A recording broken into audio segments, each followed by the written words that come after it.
Una sa ating mga balita, bagamat hindi magkatabi sa gala dinner, nagkaroon naman ng pagkakataon sina Pangulong Rodrigo Duterte at US President Barack Obama nang maayos ang hindi pagkakaunawaan matapos na magkita at magkausap sa holding area bago pa ang handog na hapunan.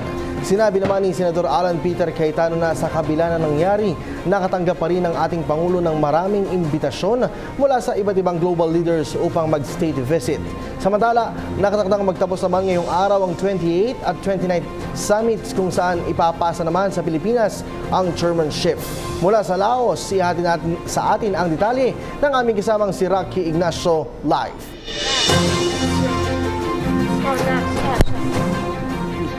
Kabilang nga sa mga ASEAN, ang mga nangyari sa ASEAN Summit ngayong araw, ang ASEAN-India Summit at ang ASEAN-US Summit. Na pinangunahan ni US President Barack Obama. Si Foreign Affairs Secretary Perfecto Yasay ang kinatawan ni Pangulong Rodrigo Duterte sa dalawang naunang pulong. Pero wala pa tayong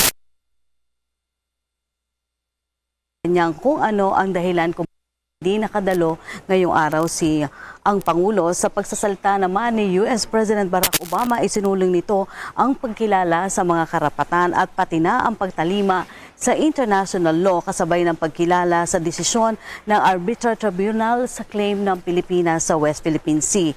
Itinuring rin ng Amerika na matibay ang samahan ng ASEAN at ng Estados Unidos. Inaasahan naman na makadadalo sa panghapon na aktibidad si Pangulong Duterte, partikular na dito ang formal na nga na pagsasalin ng chairmanship ng Pilipinas mula sa Laos para sa idaraos na 2017 ASEAN Summit. Samantala narito nagkita naman at nagkaayos na sina Pangulong Duterte at President Barack Obama matapos ang kontrobersya. Narito ang report.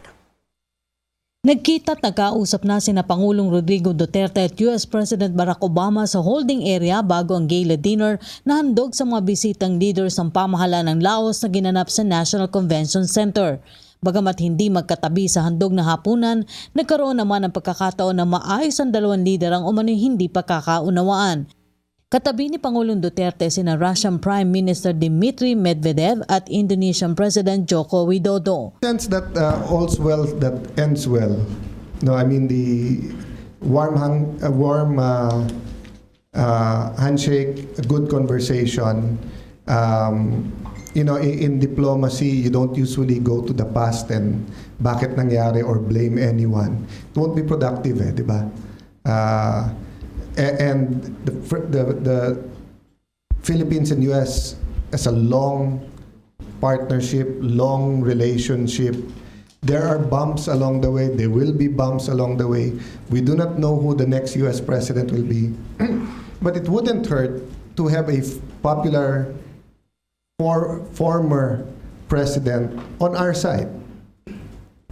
That's why you could see that there was an effort from both sides to patch this up. But it is in the nature of people from the Foreign Affairs Department and the State Department to be extremely cautious. Naniniwala rin ng senador na hindi kailangang humingi ng paumanhin ng Pangulo kay President Obama dahil hindi naman anya nangyari na pagsalitaan nito na hindi maganda ang leader ng Amerika sakaling lecturean umano ito kaugnay na extrajudicial killings. Let me say my understanding. Kaya sinabing regret. Regret means sana hindi mo ginawa. Sorry means you're apologizing. You cannot apologize for something you did not do. People are saying you apologize dahil minura mo siya, you called him that, etc. He didn't. It was a hypothetical question but reported by the foreign media as a matter of fact that he called him that. But why do you regret it? Because kung hindi mo sinabi, di walang issue. Di ba? But that's the problem with passionate leaders. Di ba? When you're so passionate, tinanong kasi, di ba, na what if diktahan ka ganyan? He's so passionate about being independent, about kahit maliit ang Pilipinas in terms of finances or population, etc. compared to the US. Huwag niyo naman kaming diktahan. But I think personally, through people I know in the US government, they appreciated the statement that there's a regret And I think while the diplomats, again, Secretary Yasa has been busy communicating, explaining, nakita na nila yung context. Sa harap ng maanghang na salita ni Pangulong Duterte, bumaksak umano ang stock market. Pero tiwala si Cayetano na mabilis ito makababawi dahil kinikilala ng maraming global leaders ang pamunuang Duterte. Marami na rin anyang imbitasyon sa Pangulo para magsagawa ng state visit. Time naman tumaas yung stock market, it's because of someone else. And every time na bumaba, it's because of Duterte. You know, so let us say, for the sake of argument, but I'm not admitting it, for the sake of argument, kasi where did they get that report? Was it the yeah? But what I meant is their basis that it's because of Mayor Duterte's statement. Ang nag-withdraw ba kaya bumaba are American firms? Are it Western firms or is it a regional? Secretary Sani Dominguez will be the one in the best place to answer that to you now. I don't know. But assuming that's true in the short term, let me assure you in the mid and long term, our stock market will go up because of 3 reasons. Peace and order is always a concern of businessmen. Stability in policy. Yung red tape, changing of policy, and the message of President Duterte that we will not be changing policies, 3 days na lang ang permit, etc., has already got a lot of investors coming to the Philippines. No? Thirdly, our fundamentals are much better than other countries, thanks to many past presidents. To give them credit, even the tax measures that were unpopular of President Arroyo, the perception, the upgrades of President Aquino, but you have to give, you know what people forget? So what date is it today? September 7, 8? 8, no? What people forget, wala pang 70 days si President Duterte.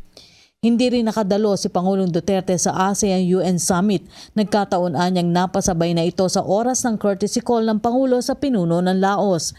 Nagsama-sama ang global leader sa gala dinner na alay ng pamahalaan ng Laos, kaugnay pa rin ang ASEAN at iba pang kaugnay na pulong sa Vientiane, Laos.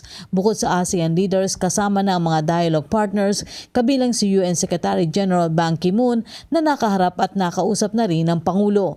Si Pangulong Rodrigo Duterte kasama ang iba pang leaders ay suot ang special attire na ipinakalob ng host country para sa espesyal na hapunan. Ipinakita sa okasyon ang mga sayaw at awiting naglalarawan ng mayamang kultura ng Laos habang inawit ang mga kanta sa bawat bansa dahil sayo ang para sa Pilipinas. Inihain sa mga leaders ang New Zealand beef, Mekong perch fillet at mango sorbet bilang dessert. At pagkatapos nga ng asahan na tutulak agad si Pangulong Duterte ngayong araw patungong Jakarta, Indonesia para sa 2 araw na working visit. At yan ang mga pangyayari dito sa ASEAN Summit sa Vientiane, Laos. Ako si Rocky Ignacio para sa PTV News. Alright, maraming salamat sa iyo, Rocky Ignacio. Ako po si Cathy San Gabriel. Subscribe na sa PTV YouTube channel. I-click lang po ang subscribe button.